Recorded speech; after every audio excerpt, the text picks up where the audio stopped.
Honestly, guys, I was not expecting this. Now, what is up, guys? We're back with another reaction video. Now, NewJeans, Danielle's contract has been terminated. Now, I think a lot of people, I know everyone is surprised by this. I'm surprised by this because I was following this whole stuff that was going on, you know, with NewJeans wanting to leave, and then you thought they might leave, but then they weren't able to. And now everyone's, well, supposedly we thought everyone was going to re-sign their contracts, but apparently it's not gone well for whatever reason. We're going to watch a little bit because I only know the announcement. I don't really know why yet, but for whatever reason, Danielle is not re-signed with NewJeans. Now, the first question I want to ask people before I start this video: how much does this affect them? Let me know in the comments below. Like, comment, subscribe, share the video. And I'm not exaggerating. This is honestly one of those holy shit moments in K-pop history. And I'm not exaggerating when I say that almost nobody expected things to reach this point. At least not officially. Not like this. But at the same time, if you've been paying attention closely, especially to Danielle's recent activities, this outcome might not be as shocking as it seems at first glance. Because today, something huge happened. Whoa, now I'll let the video play. Well, Adair has officially confirmed a contract termination involving NewJeans Danielle, and the way this unfolded raises a lot of questions about what's been happening behind the scenes. So let's go through everything step by step, because the details here really matter. First, let's talk about the announcement itself. Adair made it public that Adair confirms contract termination of NewJeans as Danielle. This alone already sent shockwaves through the fandom. Then we got the timing and context. On December 29th, Adair released an official statement online, confirming the status of NewJeans and their contracts. That line is important because this wasn't just about Danielle. This was a full update on where each member currently stands. According to the statement, they revealed that Hani visited Korea with her family and had an in-depth conversation with Adair. And here's where things start to diverge between the members. After that meeting, after the conversation, Hani respected the court's ruling and decided to remain with Adair. Minji is also currently in discussion with the agency. So already, we're seeing three very different paths forming. Hani has chosen to stay. Minji is still negotiating. Danielle is no longer with the company. And that contrast is exactly why the situation feels so intense. Now, this is where things get very serious. Adair released a long and detailed explanation, and I'm going to go through it piece by piece, because every sentence here carries weight. They started by saying, since the final ruling confirming the validity of the exclusive contract, Adair has been in extensive conversation with Minji, Hani, Danielle, and their families. This tells us immediately that this wasn't rushed. According to ADOR, discussions were happening with both the members and their families over a period of time. Then they go into Hani's situation again. Hani visited Korea with her family and had a lengthy discussion with Adair. During this time, they reflected on past events and objectively assessed the situation. After the conversation, Hani has decided to respect the court's ruling and stay with Adair. That wording, objectively assess the situation, really stands out. It suggests that Hani and her family weighed everything carefully rather than acting emotionally. Then we hear about Minji. Minji is also in talks with Adair, and discussions are ongoing to foster mutual understanding, which means Minji's case is still open-ended. But then comes the turning point. Adair then shifts directly to... I'll probably look this up after this, but how long are their contracts? Because maybe they might just try to weigh out the contract and then leave, but I don't know how long the contracts are. I'll probably have to look that up or maybe put it on the screen here. But if they're short contracts, then maybe they could just leave after. But I mean, the way a lot of these K-pop contracts are, I doubt it's a short contract. But Danielle. because However, that would be a good plan, right? You know, wait out, then leave, maybe try to do something else after. I don't know if that's really a common thing that really happens in K-pop, but I don't know. That could be an option. in Danielle's case, we have determined that it will be difficult for her to continue working with us. Dear. Therefore, we have notified her of the termination of her exclusive contract. This is the most explosive part of the statement. Notice the wording here. Adair is saying they made the determination, not that Danielle requested the termination. Yeah, that is the crazy part, is the fact that they just were like, whatever was going on during negotiations. I mean, they're suing a family after it, right? So obviously went bad. Whatever went on during those negotiations, they just were like, look, yeah, we just don't even want to. We've already got 2 of the members. We don't even want to go ahead with you. So again, how big of a loss is it? You guys let me know. And it doesn't stop there. They continue with an even stronger claim. Furthermore, we plan to hold one family member of Danielle and former CEO Min Hee-jin, who are significantly responsible for causing this dispute and the delayed return of NewJeans, legally accountable. This is huge. Odd Air is directly naming a family member of Danielle and former CEO Min Hee-jin as being significantly responsible for the dispute and the group's delayed return. That alone suggests this situation goes far beyond simple contract disagreements. Odd Air then adds another layer that honestly changes how people may view the entire situation. During the conversation, Odd Air learned that the members had been receiving distorted and biased information for a long time, leading to various misunderstandings about the company. This is an extremely serious claim. If true, it would explain why perspectives between members ended up being so different, and why some chose to stay while others didn't. Odd Air also acknowledges that trust can't be rebuilt overnight. The company and the artist agreed that, to restore the love of the fans and the public, it would take time to resolve the misunderstandings completely. They then confirmed plans to address unresolved issues. Furthermore, we have decided to take the opportunity to address the various controversies that arose during the dispute, and we are currently discussing the timing and method, which suggests more explanations may be coming. And finally, Odd Air closes with, Odd Air will do its best to resolve the matter amicably and make sure that NewJeans can return to their fans as soon as possible. So where does this leave us? Danielle's contract is officially terminated. Hanny is staying. Minji is still in talks. And the group's future is now more uncertain and more complicated than ever before. This isn't just a legal update. This is a deep fracture within one of the most influential girl groups of this generation. And whether you side with the members, the company, or feel conflicted somewhere in between, one thing is clear. This situation is far from over. Let me know your thoughts below. Do you think this outcome was inevitable? And what do you think this means for NewJeans moving forward? Because honestly, this changes everything.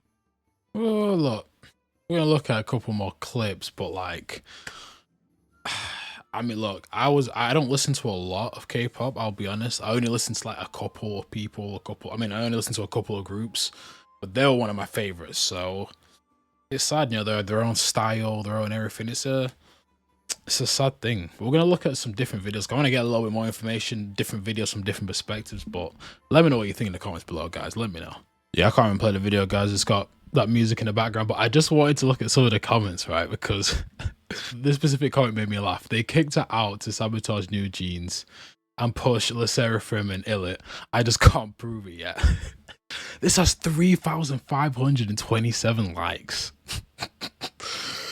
I don't know. Look, at the end of the day, there are all 3 of them. Well, I don't know about Illit. I don't really listen to them that much. Their music's a bit too, for me, it's a bit too like K-pop is bubbly in general, but theirs is just a bit too much for me. Like, it's just too much. Like, I don't know. It's like, I can't explain it, but if you understand, you understand. I doubt they would do that. Obviously, there's no way they would sabotage their biggest hit. But to kick her out, like, I would love to know, like, what, Danielle. like, I would love to know what exactly happened. What on earth has Danielle done to merit a door kicking her out of NewJeans? Or is it really being kicked Yeah, guys, let's check out a different video here. Let's see what this person has to say. out if you didn't want to be part of the company in the first place? I mean, I guess if there's penalties involved, it's a totally different story. These are all the topics we're going to be talking about today in this episode of K-pop Investigations, where we basically take a specific subject and do more of a deep dive into it. No, I still can't find the fancy graphic for it, but yeah, today we're going to talk about all the updates regarding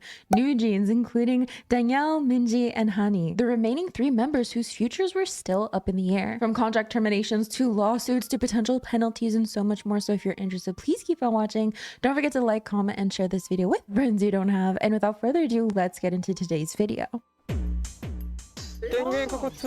with Danielle. Now, the last update that we had heard in regards to NewJeans and Adore is basically that Han and Hidden had been confirmed as members who had returned to Adore, who had officially returned to Adore. So the other three members, everyone was like, what's going on? There was the whole somebody's in Antarctica. But for the remaining three members, we really didn't know what was going on until today. Adore released a statement, and in that statement, they confirmed that Hani has officially returned to Adore, and they're currently still in talks with Minji. Let's read Adore's full statement. Following the court's final ruling in the lawsuit confirming the validity of the exclusive contracts, Adore has held extensive discussions with Minji, Hani, Danielle, and the families of the three members. Hani visited Korea with her family and engaged in long, in-depth conversations with Adore. In the process, we revisited past events and took time to view matters objectively.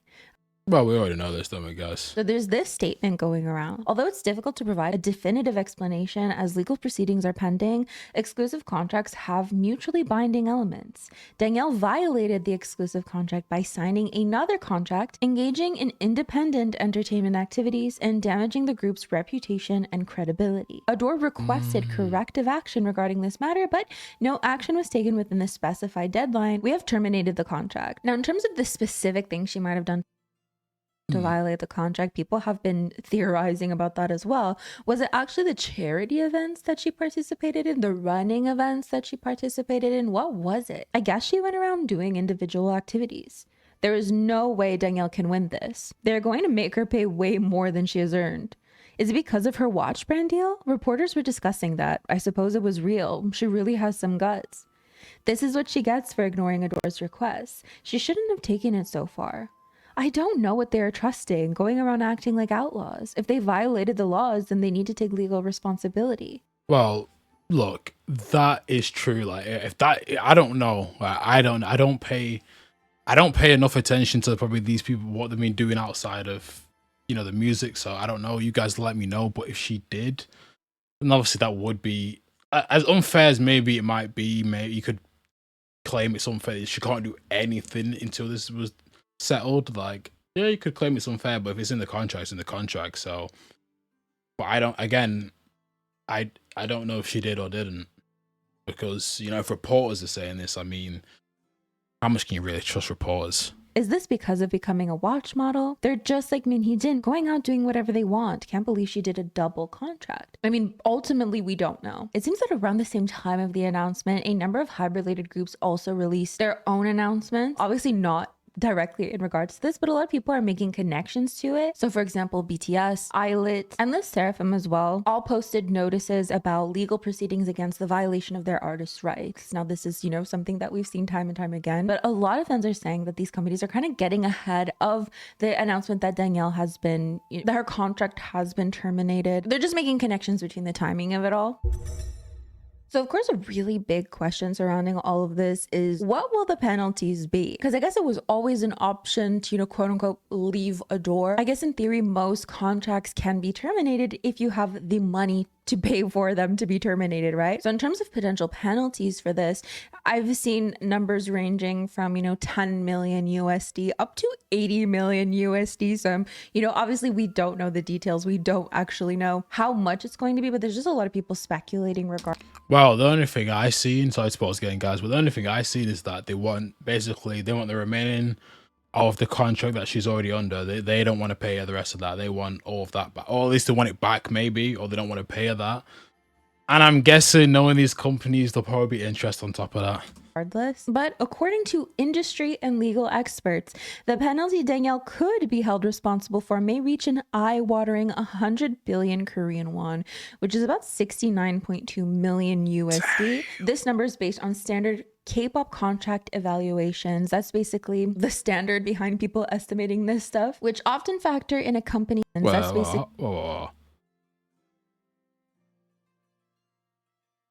and companies' average revenue over recent years multiplied by the remaining contract period.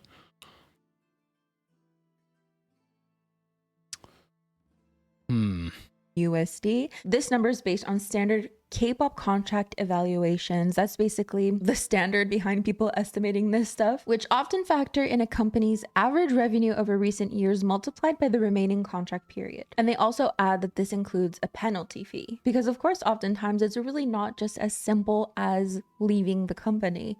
And Adore even told Spot TV News, "We plan to file a lawsuit today seeking penalty fees and damages against Danielle." And then of course in their original statement they also said that they would hold accountable one of her family members and Min Hee-jin as well. Now it seems while all of this was going on, Danielle was apparently doing charity work. And the charity work aspect is important in all of this because people are saying it must be because of the charity work that Adore think that she's violating the contract. But we'll get to that soon. So a netizen posted this photo where it seems that Danielle is doing charity work, and fans are talking about how it seems to be the same day that all of this has been announced. Warm winter, I volunteered at a briquette delivery site together with Danielle. For 2 hours, she worked really hard carrying briquettes and moving around nonstop. She was polite, kind, and part of a solid, close-knit team. After the volunteer work was over, she even shared baked cookies with us. She gladly accepted photo requests, smiled, and chatted with everyone. I honestly couldn't tell she was a celebrity at all. I realized it only after she left and I looked her up. Danielle is such a good person, and the people around her are good too. They help her from the side. I believe she will definitely receive blessings and good things for this. I'll always support her. Here's some comments about this. Honestly, she seems kinder than the people leaving hateful comments here. Hey, seriously, cut it out. Try carrying even one briquette before even spewing hate comments. What even is a briquette? From Danielle's perspective, Hybe really did some disgusting things, lol. It's just that the law is on Hybe's side. Breaking contracts and then going around doing volunteer work is seriously hypocritical. Fighting, hope things go well. The company and the individuals involved will sort things out legally anyway. Hope the people leaving hate comments here. Wait. Breaking contracts and then going around doing volunteer work is seriously hypocritical. What is hypocritical about? Who put that? Shut up. What are you on about? Jesus. Get sued too, lol. Interestingly, after all this, a lot of people are theorizing that she might join the Black label. Now, I'm gonna go ahead and say I don't know how The what label? realistic that is, but you know, during all this quote-unquote off time, Danielle has been often seen with Park Bo-gum and Sean, who are under the Black label. Danielle looks very likely to go to the Black label, considering Im Si-won also ended up going to the Black label after running with that running group. Even Omega and Celine moved on from Danielle to Park Bo-gum, and people have been spotting that the Black label staff but frequently take care of her wherever they do briquette volunteer work or run events together. Here are some comments. Im Si-won went after his contract period ended, so it doesn't matter. They're still trying to sell their own idols. The Black label doesn't have that kind of money. All Day Projects Annie has a lot of money. Just this year alone, 2 groups already debuted under the Black label, so why bother? There's no way Teddy doesn't have money. If this is true, it'd be years of lawsuits over tampering, lol. Bro. I mean, first of all, right, what do you mean that they've debuted other groups? This, obviously, she's one, like, she's already has a fan base, right? Right, Danielle already has a fan base, so of course they would try if they could. Now, would it be tampering? That is actually a very good discussion. Would it be tampering, right? Because she just said, I don't know. She just said, I'm gonna take her word for it. She just said they've been doing charity work for a long time. Could it be classed as tampering? I don't know if you could get. I don't know how you'd really prove that. You'd have to maybe get like text messages maybe, or there would have to be like maybe witnesses to some form of, what's it called? Some form of like non-binding handshake maybe, or you'd have to have some evidence. Because you could just go, oh, we're doing charity work, we're friends. And I doubt it. I doubt it. I don't know. I don't know then again, I'm not a lawyer, so maybe I'm wrong, but I don't know. That's my first thought as well, because a lot of contracts might have some stipulations that if you, what is it called? I forgot. You know, when you leave one company and then it's like, okay, you can't join another similar company for like 3 years. It's obviously not exactly the way I'm explaining it. Yeah, I know what she's talking about. She's talking about it's a I think it might be a non-compete. It might be called a non-compete, but that might be something else. But it's basically like what she said. You can't go work for certain companies that they say you can't go work for. Which, yeah. That's probably, yeah, I think probably a lot of K-pop groups probably have that. I keep forgetting what that's called. Now, because of this, the conversation has resurfaced surrounding Hybe's bad luck with girl groups. And this actually extends beyond Hybe's existence. And it starts all with Big Hit Entertainment. Big Hit Entertainment had a girl group called Glam. And then one of the members blackmailed a really famous actor. It was really a whole mess. But from that point, there was a rumor that Big Hit would not accept female trainees because people pointed out that they only held auditions for male trainees. And people speculated it was because Big Hit was scarred from what happened with Glam. And Big Hit as a label have yet to debut a girl group. For Le Seraphim, Karam left the group. In Islet, Youngso left the group. And now for our new girl group, for Le Seraphim, Karam left the group. Oh yeah. In Islet, Youngso left the group. And now for our NewJeans, Danielle left the group. Le Seraphim, Karam, Islet, Youngso, NewJeans, Danielle. Hybe just loves kicking out members from their girl groups. Though some of the comments don't really agree with this, saying that Hybe defended Karam, Youngso left on her own, and that ultimately Danielle did not want to return to Adore anyways. But regardless, this has been a conversation surrounding at least Big Hit, with the catalyst of it all seemingly starting in 2014 with Glam. I mean, yeah, but it seemed like none of them really wanted to return to Adore. They just kind of, the rest of them kind of just went, oh well, the court proceeding has gone that way. Like if the court went the other way, they all would have probably left. So the whole blackmailing situation. So now let's get into netizen reactions, because obviously people are divided on this whole thing. Some people hoping for more members to be kicked out of the group. Some people saying, you know, they tried so hard for a year to not have to return to Adore, just for Adore to kick Danielle out anyways. Hani and Minji did what they did, but are crawling back to Adore. Ridiculous. If Hani is still in NewJeans, then well, guys, I'm sorry for us again, but like it is different though, because if they would have left in the way they were trying to leave, they wouldn't have had to, like, there would be no contract stuff. Like the contract would have been out, they wouldn't have had to pay any, I'm assuming anyway, they wouldn't have had to pay any, you know, they just would have left cleanly. You know, it would have been like, you know, sports, they would have been free agents, they would have just been able to be let out of there. So it's a little different. Did what they did, but are crawling back to Adore. Ridiculous. If Hani is still in NewJeans, then NewJeans itself is out. I can't believe Adore is accepting them back. Penalty fees must be terrifying. I never really wanted to see Hani or Minji again. Now I'll have to. Just remove all three of them. Weren't Hani and Minji the worst of them all? NewJeans had to fight for a whole year to get out of Adore with no result. Adore fought for a year to bring NewJeans back just to end Danielle's contract so easily in a single month. A group disbandment would hurt less. The fact that these— yeah, but I think people are missing the point here. The point was, it was to bring them back, but because they won the court proceedings, now it's like they have all the control now. You know, it's different. When they were fighting to keep the control of the group, then that's what they were fighting for. So it was a bit of a difference. These girls wanted their contracts terminated from the very start, and Hybe fought with them for over a year to validate said contracts, just to then end up terminating one members out of the blue. This industry is so effing corrupt. For non-K-pop fans, this is the equivalent to when Zayn left One Direction, but worse. They used Danielle as an example to show that an idol will never have a voice against a company that sees idols as products, not people. But you're not ready for that conversation. Engaged in independent entertainment activities and committed actions that damage the reputation and credibility of the company and NewJeans. All she did was run marathons and charity work. She's been seen all over cozying up with people from the Black label, and they're still in quotes talking about it's just charity work. Yeah, look, no charity work, all right? You don't get to be under contract with us and start helping other people, all right? You don't do that. I feel like y'all act stupid on purpose. Toki selectively choosing to ignore the signed contracts part is hilarious, and obsessing over charity with paid campaigns. So that's where we're at with this NewJeans update. Danielle's contract has been terminated. It seems Minji has officially been confirmed to have gone back to Adore, and they're still in discussions with Minji right now. So of course, with all that said, let me know your thoughts. Did you anticipate this to be the outcome? Of course, we don't know what's going on with Minji yet. I really want to know the details. What did she do to terminate, to have the contract terminated? Like what was the brand deal? What did she sign? Will we get to ever hear from her, or is she gonna have like a silence clause or something that she she'll probably, that's it. won't be able to talk about it for a certain amount of time? I have no idea. But yeah, let me know your thoughts, and with that, we're going to end the video here. A huge shout out to our channel members. Yeah, look, you guys, I'll link this video down below, but let me say this quickly. That is a good point. What's it called? It's It's basically called like a gag order, right? Where, you know, you're not allowed to talk about the company that you just left. I guarantee you there is definitely one of them in place. Or at least I'm like 90% sure. Because like they have that all the time with most places, and K-pop is one of the most controlled spaces ever. So they're definitely, you're not going to hear about it from her.